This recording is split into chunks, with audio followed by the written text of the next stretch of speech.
I once decided to take a solo trek on the Appalachian Trail in Pennsylvania, known as the longest hiking-only trail in the world.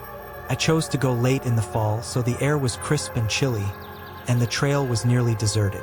I remember encountering only two other hikers, both heading in the opposite direction. The part of the trail I was on wound through dense forests, and the scenery was breathtaking. The trail followed alongside a small river, and the only sounds were the gentle flow of the water and the morning birds singing. After a while, I decided to take a break and found a large rock by the river's edge to sit on. As I took a sip of my Gatorade, I suddenly heard what sounded like a baby crying in the distance. The cries seemed to come from further down the trail, in the direction I was heading. Concerned that a baby might be lost in the woods, I quickly got up and followed the sound. But no matter how far I walked, the cries always seemed to stay just out of reach. I kept this up for about half a minute, walking faster and faster, before finally giving up.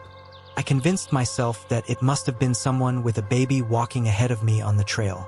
I found another rock to sit on by the river and decided to take a few moments to rest and enjoy the peaceful surroundings. The crying had abruptly stopped, almost as if it had never been there at all. As I was taking in the scenery and recording a few videos on my phone, I heard footsteps approaching.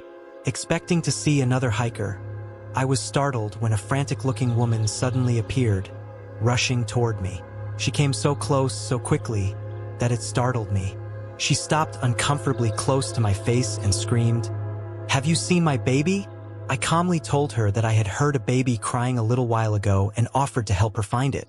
We began walking quickly down the trail, in the direction where I had heard the crying earlier.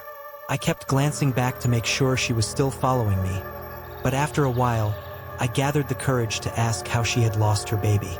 She didn't respond, and when I turned around again, she was gone. The strange thing was that just seconds earlier, she had been right behind me. I called out for her several times, but there was no answer. Only the sounds of the birds and the river filled the air. I stood there for a long time trying to decide what to do next. Should I continue along the trail or turn back to look for the woman? I did a quick 180-degree scan of the area, and what I saw next sent chills down my spine. Across the river, standing in the exact spot where I had seen her last, was the woman.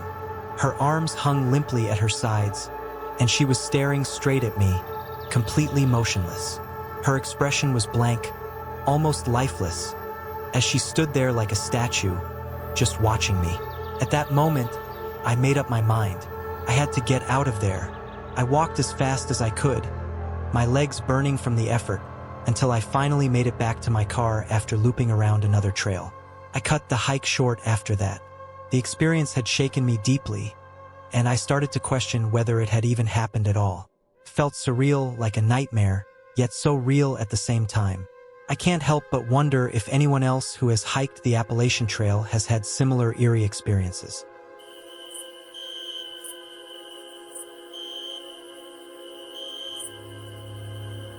There's a large nature preserve near my house, a rare stretch of green in our densely populated suburban area.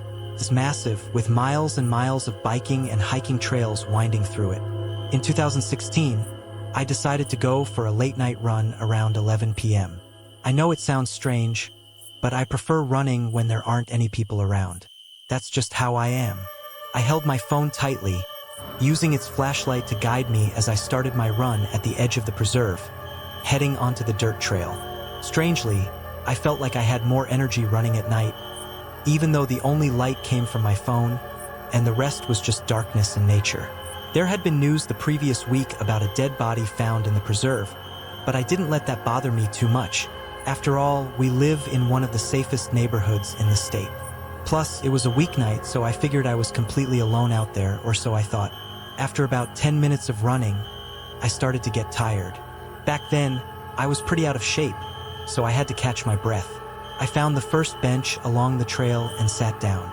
I have to admit, sitting there alone in the pitch-black preserve was creepy.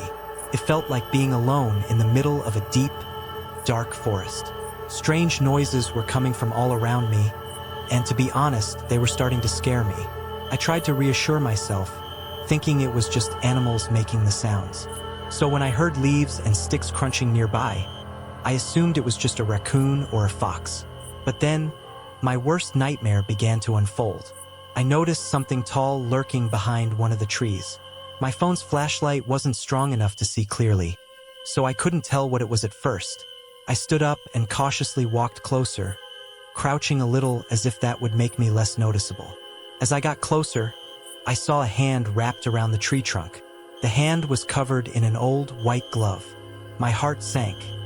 I felt like I was suddenly in a life or death situation before I even knew who or what was behind that tree.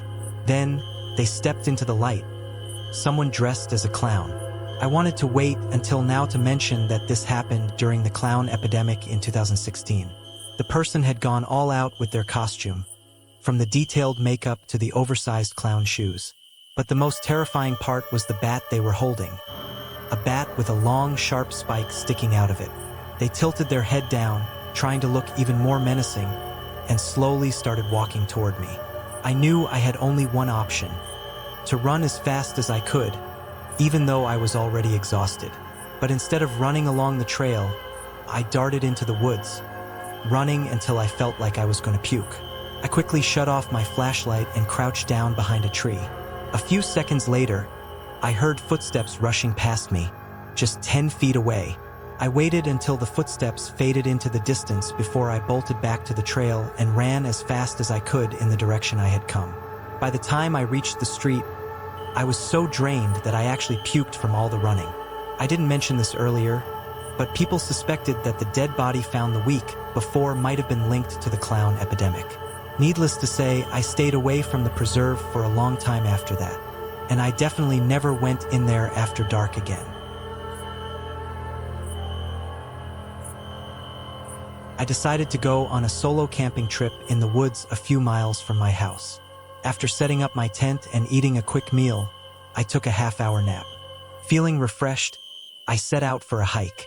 The forest was quiet, almost too quiet, but everything seemed normal until I thought I heard footsteps nearby. At first, I tried to tell myself it was just an animal, but the steps sounded too deliberate, too human-like. Considering how deep into the woods I was and how far from any nearby town, it felt strange to think there could be another person out there. I didn't investigate further. I just continued my hike, trying to shake off the feeling of unease. When I finally returned to my campsite, the first thing I noticed was that the zipper on my tent was undone, and the door flap was wide open. My heart immediately started pounding as I realized someone might have been inside my tent while I was gone. I quickly checked to make sure no one was still inside, then looked around to see that my bag had been rifled through. Oddly enough, nothing seemed to be missing. I thought about packing up and moving to another spot, but I figured it was pointless. Whoever had been there had already checked the place out and likely wouldn't return. As night fell, I crawled into my tent to sleep, but just a few minutes after I settled into my sleeping bag, I heard a strange noise. The first time I heard it, I had no idea what it could be. The second time, it sounded like someone breathing, but the noise was staticky and distorted. I sat up, my heart racing, and looked around the tent, but everything went silent. I tried to calm down and lay back down, hoping to get some rest. But before I could even close my eyes, I heard it again. A grainy, staticky breathing sound. Panicking, I started digging through my bag, and that's when I found something I knew I hadn't packed. I pulled out an old, oversized walkie-talkie that looked like it belonged in a different era. The static noise was coming from it. My mind raced as I connected the dots. The footsteps, the search of my tent, and now this strange device. But why would someone put it in my tent? What were they trying to do? Just then, the static stopped, and I heard that eerie breathing sound again, this time followed by a deep, almost unintelligible whisper. "I'm not your cat." In those few seconds, my entire world flipped upside down. My body was gripped with a fear I'd never felt before. I frantically pressed buttons on the walkie-talkie until it finally turned off. But before I could even catch my breath, I heard something heavy hit the ground just outside my tent. I had to make a choice. Do I stay and defend my campsite, or do I make a run for my pickup truck? When I heard another heavy thud outside, I knew I couldn't stay. Without a second thought, I bolted from the tent and ran as fast as I could to my truck. I left behind my tent, my sleeping bag, and all my other gear, but at that moment, none of it mattered. My life was on the line. Looking back, I can't help but wonder if it was all a trap to get me to abandon my stuff, or if someone truly intended to harm me. Either way, it was a terrifying experience that made me question just how safe I really was out there in the woods, all alone.